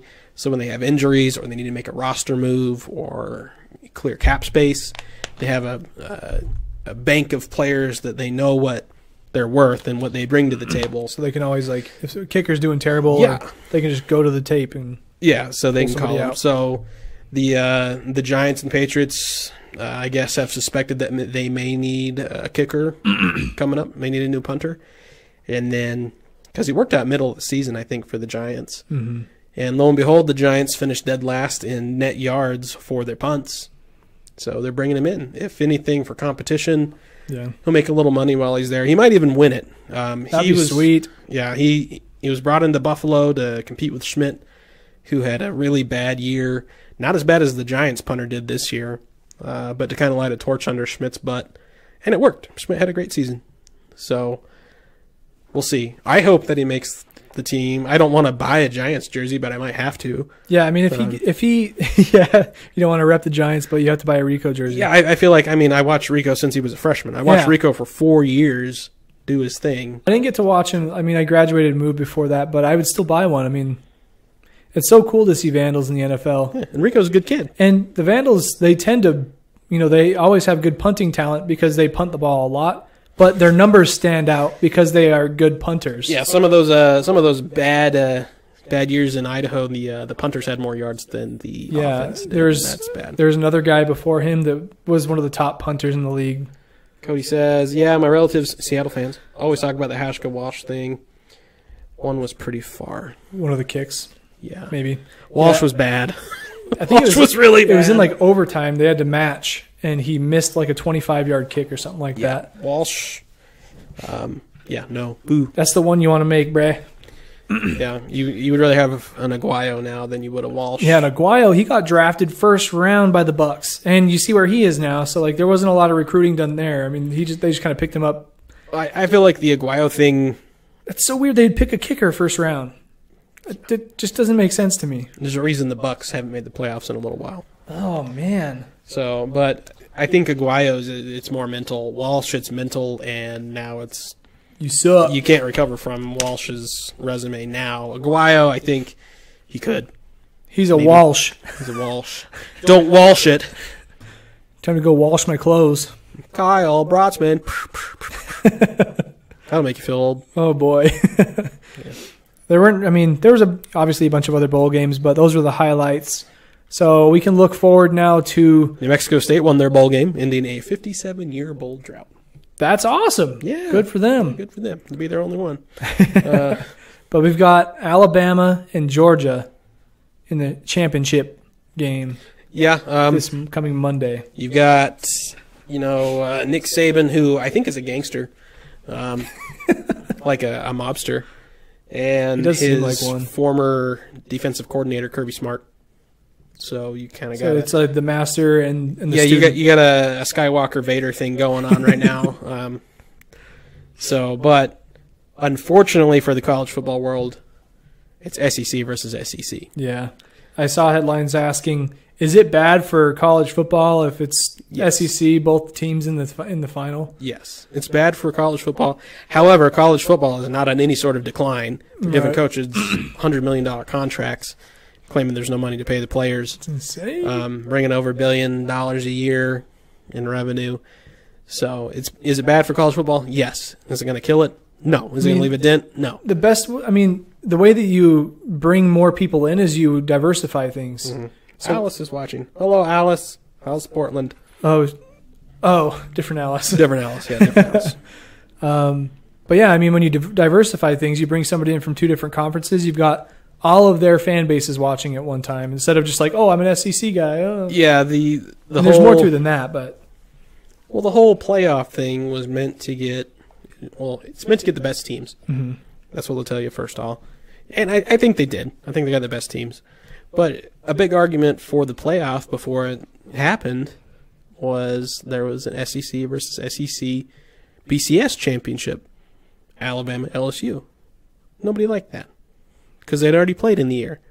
LSU won the first one. So they're getting just a rematch. Yeah, it was a rematch. And it didn't seem right. It didn't feel right. The game was bad. The game was awful. Alabama won. And there was a couple years where, I think 2 years actually, where Auburn finished with a better record than the runner-up in the national title. And they're like, what the hell? So they're big arguments for the playoffs. So they got the playoffs. And it's worked pretty well. And, there's been a little bit of controversy, but not much. But this year, you have 4 spots. They picked 3 conferences. You had the ACC, the Big 12, and the SEC twice. Yeah. Ohio State didn't help themselves by getting taken to the Woodhouse or to the Shed in Iowa City. Mm-hmm. But you left out a conference champ, which you said you wouldn't. You left out 2 conference champs. Not that the Pac-12 did anything this season either. And now you have this undefeated UCF team who beat both teams that are in the championship game. That is so silly. That's the drama now. So Auburn beat Georgia and Alabama this season. Both when each team was ranked number 1. So they beat the 2 number 1 ranked teams. They lost 3 games. Oh well. But then go into their Peach Bowl game against a Group 5 underdog, undefeated team, and lose. And it wasn't like, I watched that game. UCF didn't look like they were just more hyped. It wasn't lucky. They looked like the better team. They looked like a smaller team that was quicker, was sharper, ran better plays. Granted, their coach is now leaving to Nebraska. But, yeah, there's some drama. So do you think that it would have been better for the college football playoff if they had the SEC teams in the different brackets? So that they are in different I guess brackets. they were in different brackets, but if they would have played each other in the one that qualified for the championship? That way it's like the big game with the two different conferences? That would have been better, yeah. I would like to see a Georgia-Oklahoma championship. Like, I think the Rose Bowl should have been the championship. Just because it was a great game. Right. It was an awesome game. Predict, but that was awesome. But I kind of see that the committee was like, maybe we'll get a SEC, matchup. So, which they did.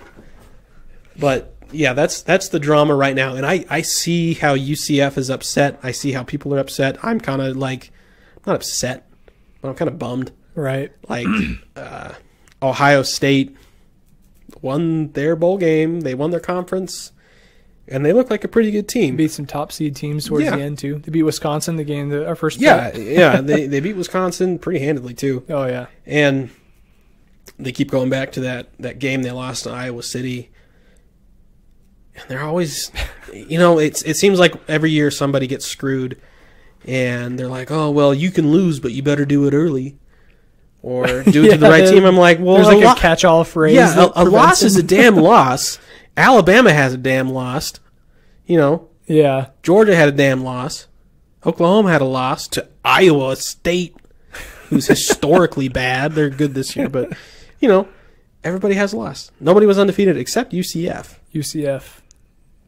And you picked, not only did you leave out the undefeated team, you left out 2 conference championships, or conference champs.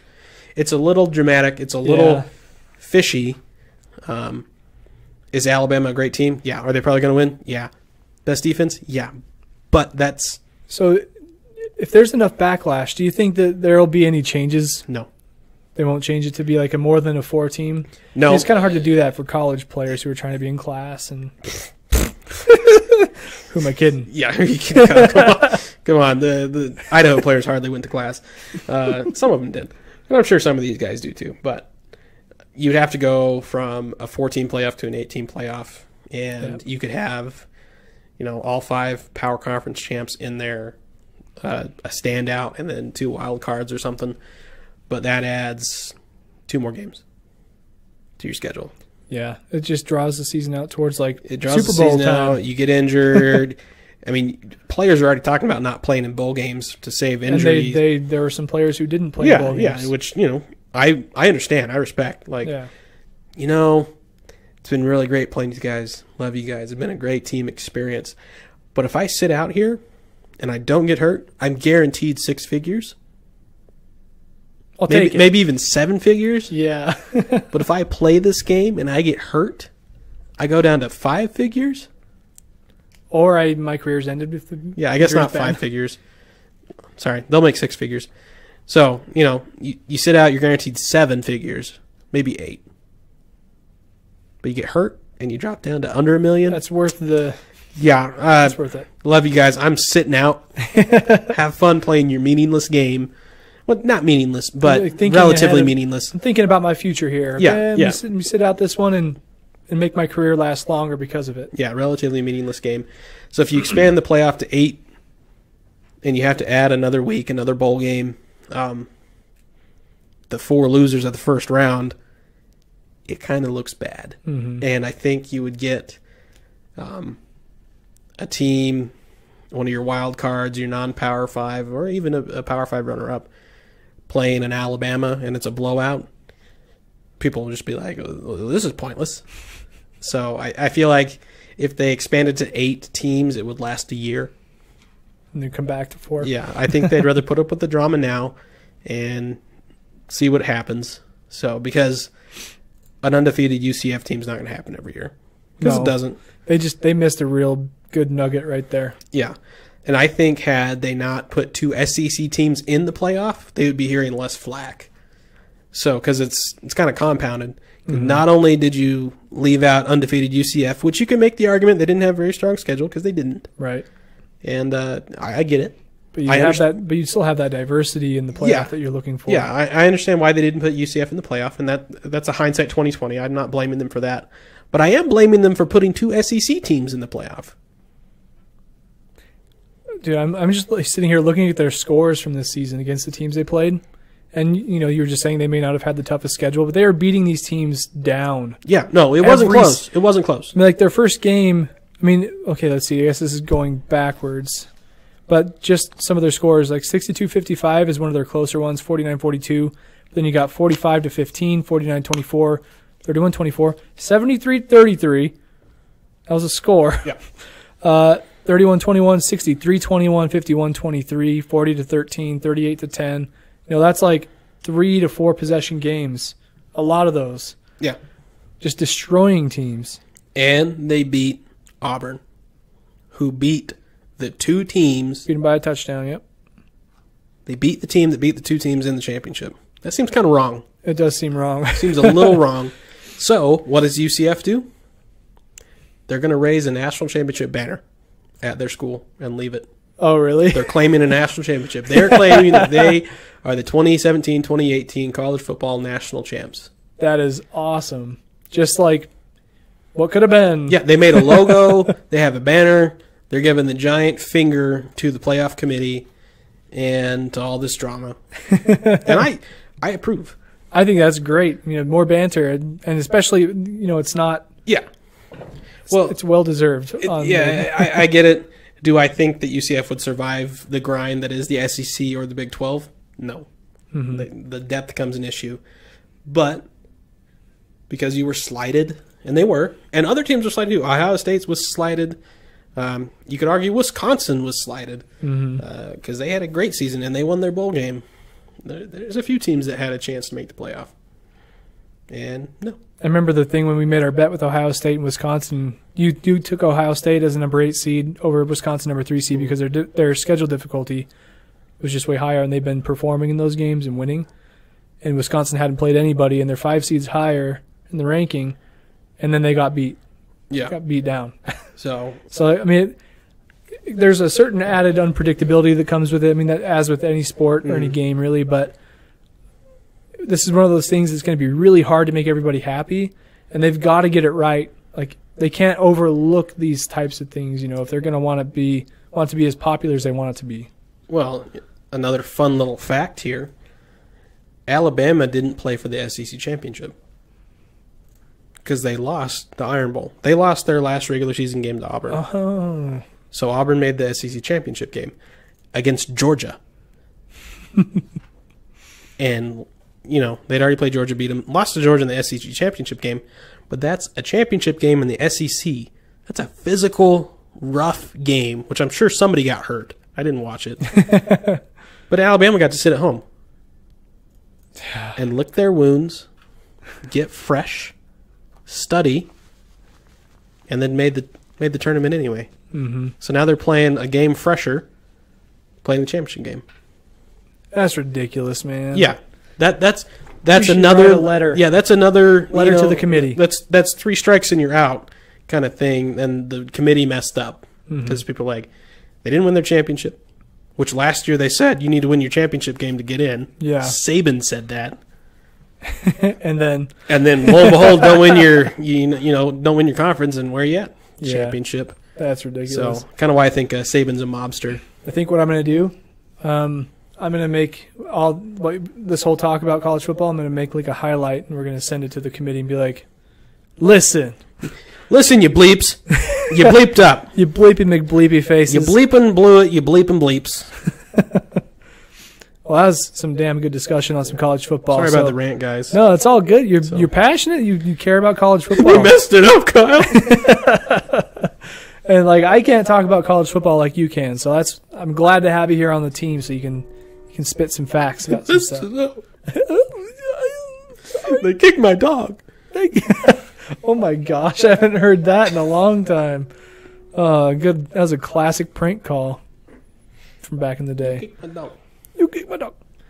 So now, to finish things off, there's more Hall of Fame talk going on in the NFL. They have announced the list of finalists, and we're going to do sort of the same thing we did with the MLB section. I'm just going to list off some of the names. I'm looking at this. I'm like, I know most of these people. So I probably do. So we can talk about, like, you know, if you know them, say something about them that, like, you remember. Okay. All right.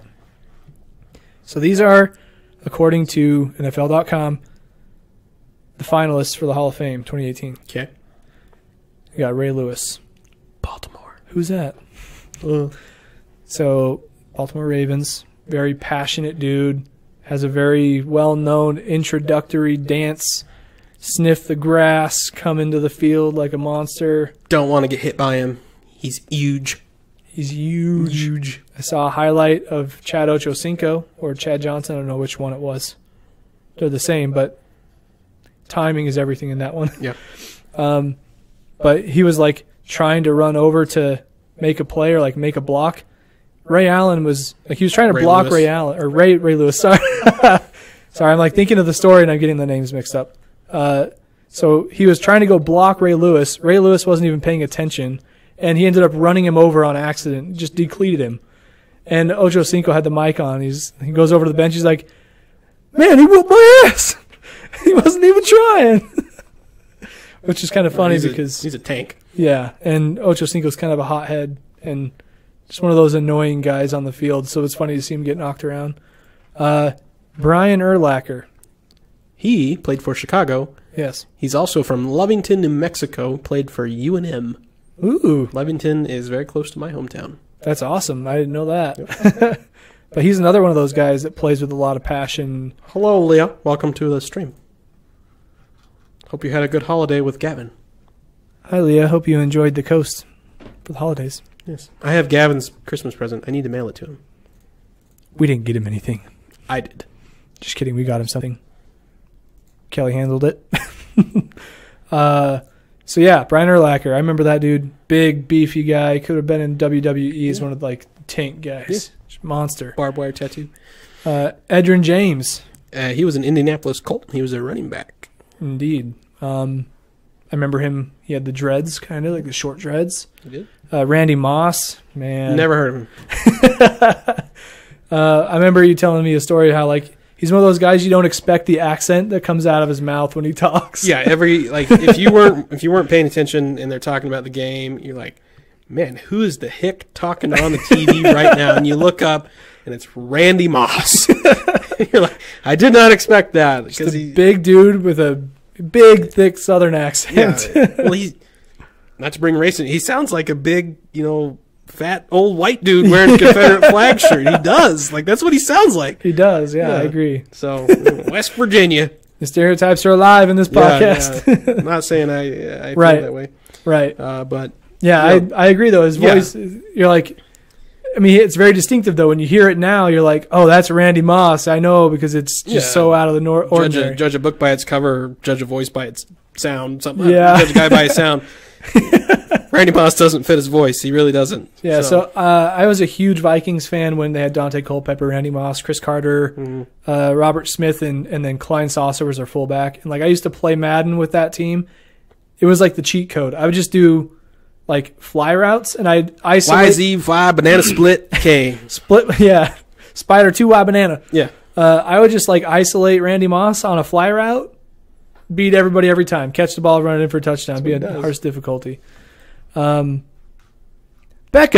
welcome to the podcast. Leah just gave us a poop emoji. Nice poop. I feel like you know how you can react to the stream. Mm-hmm. I wish they had a poop emoji react. But there's just like smile, laugh, heart, like, frown, mad, up, thumbs up or down. Is it because we the poop? We the poop. We the poop. Yeah, Randy Moss is one of my all-time favorite players in the NFL. Then you got a guy like Terrell Owens, similar dominant wide receiver, played for a few different teams, namely the 49ers, Raiders, Cowboys. Very outspoken guy. That's my quarterback, man. Then you've got Isaac Bruce. Played for the Rams, the greatest show on turf. That's kind of a throwback right there. Isaac Bruce is the same time as Marshall Faulk, Kurt Warner. The team that beat your first-year Titans in the 99. That's how I became a fan of the Titans. I picked the blue team in that Super Bowl. Instead of I don't know what color the Rams were in that team. White and yellow. Okay. So it was the first Super Bowl that I knew what was going on, for those of you who don't know the story. So I was old enough to realize what football actually was. I remember that game vividly, too. Yeah, and I was like, I like the blue team. Blue team, go blue team. And here we are. And back in the playoffs, but probably not going to make it past this week. That's all right. You never know. Never know. I remember that game, though, very vividly, too. Yeah. We had like a 7-layer dip. 7-layer dip. We had a 7-layer dip my mom made, and me and Michael, my brother, were just like in front of the TV, and that's when he became a Titans fan too, because he was just like, the first year's of Titans, and this is awesome. Oh my gosh. At least from my memory. I don't think he was an Oilers fan. I mean, who was? Unless you're a Warren Moon fan. Could be possible, but. I don't know. Moon pies. John Lynch. Lynch played for the... He's the GM of the 49ers right now. Keep it current. Did he play for the Patriots? He might have for a little bit. Let's see. He played for the Broncos, didn't he? Broncos for 04 to 07, but the Bucks from 93 to 03. That's how I remember him. He looks like an intelligent Wes Welker. Yes. He's just bigger. It's the same, like that facial structure is there. He's an intelligent Wes Welker. Brian Dawkins, a well-known Philadelphia Eagle. I was going to say, I know the name. I forget who he played for. He played for the Broncos for a couple years, but man, he's an Eagle. Everson Walls. I don't know that one. Is he a lineman? He's a cornerback. Oh, okay. Maybe that's why. Well, I guess Brian Dawkins was a safety. I thought he was more like a linebacker, but Ty Law, I remember the name. Yep, Ty Law. Tony Baselli. He only played for 6-7 years. Sounds like a big Italian guy. He was a tackle. Yeah. 95 to 01, and then 2002 for the Texans. Kevin Maway. Yeah, he's a center or guard. Cody says, I'd put Rondo in that category. Moss is more severe as far as people's voices not matching their body. Yeah, Rondo is kind of, you don't expect that. There's another one in the NBA that always messes with me. Oh, that's a good one, though. Rondo does fit in that category for sure. Tiger Woods. Yeah, that's true. Who else we got here? Joe Jacoby. Redskins tackle. Yeah. Steve Hutchinson. Yep. I remember him. Alan Faneca. Pittsburgh Steelers, New York Jets, Cardinals. 2 senior finalists were announced in August 2017 by the seniors committee that reviews the qualifications of those players whose careers ended more than 25 years ago. One of those guys, we know. Robert Brazil, the linebacker for the Houston Oilers, 75 to 84, and a guy named Jerry Kramer. Jerry Kramer. He is a vandal. He is a vandal. He was a guard for the Packers from 58 to 68. Jerry Kramer is... His number's retired up in the Kibidome. Yeah, he's up there. And Did he block for Freeze? Was he... Huh? Was he before Freeze? Or was he the same time as Freeze? Freeze, how do you spell his name? F-R-I-E-S-E? David Freeze? David Freeze? Yeah. I-E... S-E? I think that's how you spell it. David Freese? Yeah. Oh, that's a baseball player. Let's see, Jerry Kramer. He played for... he's from Jordan, Montana. I'll go to his Wikipedia page. Yeah, that guy from SpaceX I was talking about, he's from St. Mary's. St. Mary's? Yeah. Man, that's wild. Let's see. He was a standout player for the Vandals, along with teammate Wayne Walker of Boise, a future All-Pro linebacker for the Lions. It doesn't say Freeze anywhere in here. So I'm going to say he played for Coach Skip Stolley back in 1954, somewhere in there, 1956-ish. So, yeah, because his first year in the NFL was 58, so it would have been just before that. I don't know when Freeze came in. Yeah, it's probably a different time. Google probably doesn't rank him very high. Probably not. I don't want to dig through all the pages here, but yeah. So Jerry Kramer, a Vandal in the Hall of Fame senior finalist. That's awesome, man. We already talked college football, so I think that pretty much does it for the show today for the most part. Championship game on Monday. Watch it. Don't expect much. It's going to be, I predict, it's going to be a grinded out, low scoring. Kind of like the Sugar Bowl? Yeah, unless you like defense, it's kind of going to be a boring game, which I appreciate defense. I don't really like watching all defense.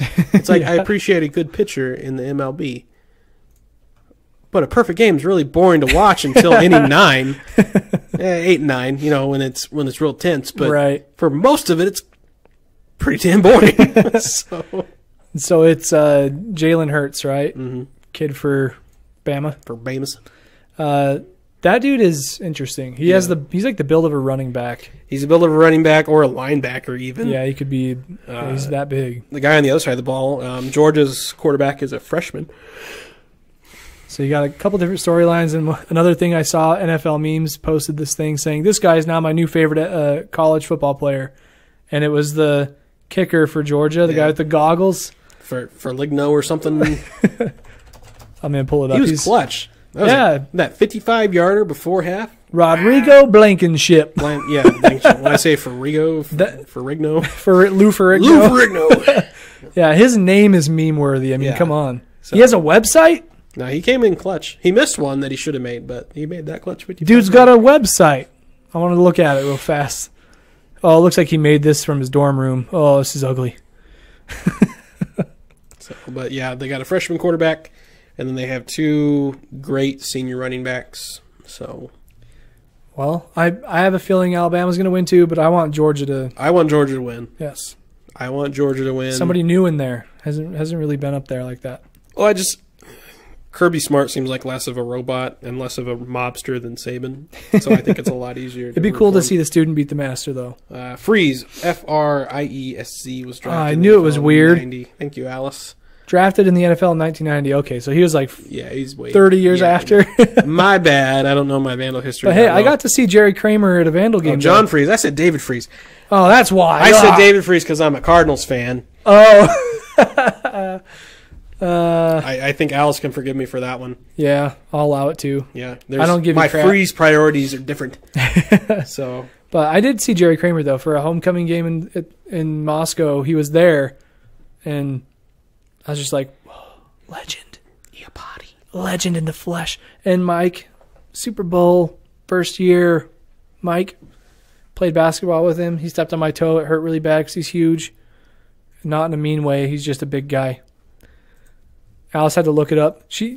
I have a feeling Micah right now is typing something along the lines of, I can't type, so it's Kyle's fault. I bet you if I search John Freeze, it brings it right up. Did I say John Freeze? No, you said David Freeze. Yeah, David Freeze. What? I do a search for John Freeze. It shows pictures of him on the Seahawks, number 17, and it says former soccer player. John Melvin Deep Freeze is a former professional football player in the NFL. That's funny. It says former soccer player in the subtitle. Look at David Freeze. See who he's playing for now. How do you spell his last name? I think it's Freese. Okay. I think he plays for he was the guy that showed up on my first search. Yeah, I think he plays for Cincinnati. Looks like he's an American professional baseball third baseman for the Pittsburgh Pirates of Major League Baseball. Yeah, I was like, that's the wrong sport, but it's funny that his name is also sport. Yeah, he was the hometown hero when they beat the Rangers for the World Series. All right. Well, I think that pretty much does it for the show. Do you have any final words you want to part the people with before we head out of here? What are we betting on? Well, we still have to fulfill our other bet. And so I don't know if we should do another bet on top of the bet we haven't fulfilled yet. I got to dig you in this hole, man. See, well, Free Friend Friday at my gym just ended in December, so I'll have to find another Friday time. I know what I'm going to bet you this time. I'm going to bet that if I win, you have to decorate your office. It'll be a friendly bet. Oh, okay. I'll allow it. I can make a video. I'll do a live stream of me decorating so people can I would help. say do a time lapse. Set up a camera and do a time lapse. Put it to like the chicken. Just me dance. standing here like I take a nap. Okay, I like that one. Let's see. If I win, you have to make 5 Lakers references in the next podcast. That's final? No. Damn. Let me fix this. Because it's not the Lakers I hate. I know. And I just realized that could have been bad references. It doesn't have to be good references. I'm going to say you have to mention Lonzo Ball. And that's still not as bad as LeVar Ball. Yeah. Because I refuse to believe that LeVar Ball is any way related to sports other than fathering a professional basketball player. Okay, here's a good one. Well, it's good for me. You have to make 5 positive references about the Lakers. Kyle, I barely make 5 positive references anyway. I know. Bullcrap. Not in college football. You made a lot of references to things there.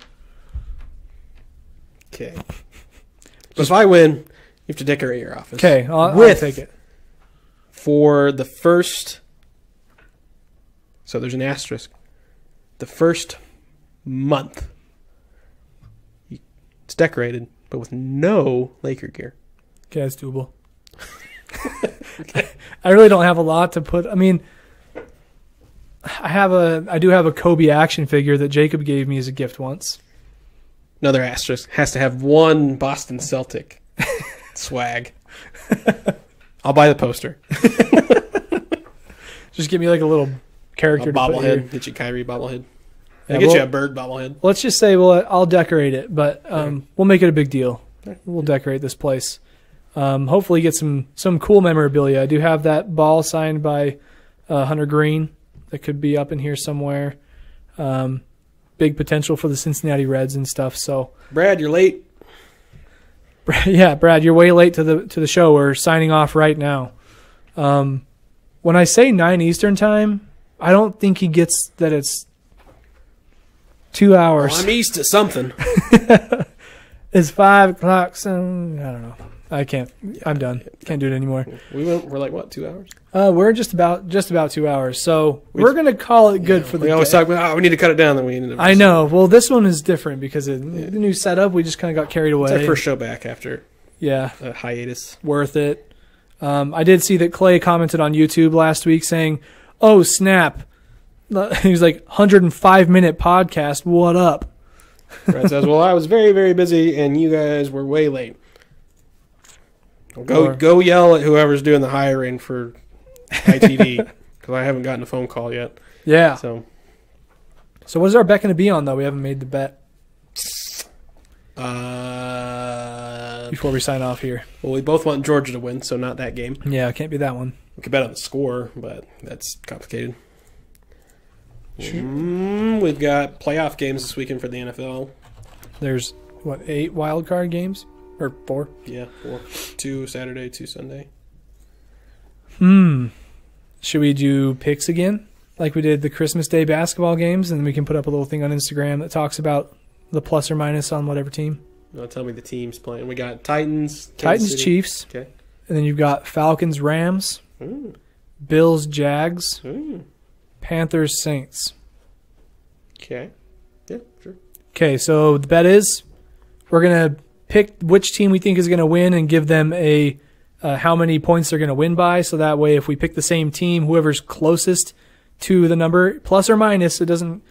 So like if they ended up winning by 7, but you said 4, or if you said 10, but you're still 3 away from the closest, like Price is Right. Yeah, Price is Right.